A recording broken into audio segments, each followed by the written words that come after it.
நீங்கள் உங்களோட ஐடியில் போஸ்டிங் பண்ணுறது உங்களது விருப்பம் எது வேணாம்.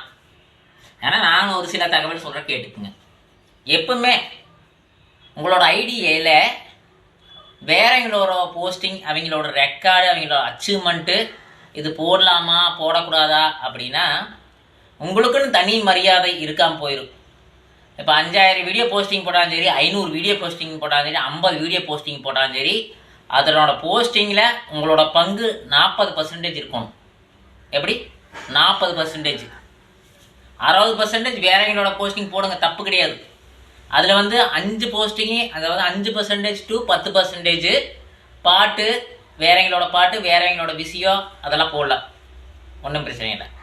அதுக்கு மேலே இருக்கிறது சில அச்சீவ்மெண்ட் பண்ணியிருப்பாங்க தெரியுங்களா. சில உடம்பு முடியாதவங்க, சில சோசியல் ஆக்டிவிட்டி பண்ணிக்கிறீங்க, நிறையா முன்னுதாரணமாக இருக்கிறீங்க, ரோல் மாடலாக இருக்கிறீங்க, அவங்களோட வீடியோவில் எடுத்து போடுங்க, மற்றவங்களுக்கு பயனுள்ளதாக இருக்குது.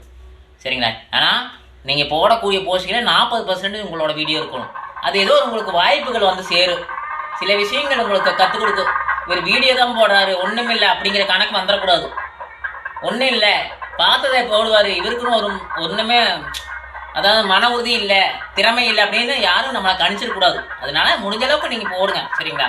நான் சொன்னது பிடிச்சதா கண்டிப்பாக சப்ஸ்கிரைப் பண்ணுங்க. போட்டிங்கன்னா நல்லா ரீச் ஆகும், அதுக்கு பேர் சொல்கிறேன்.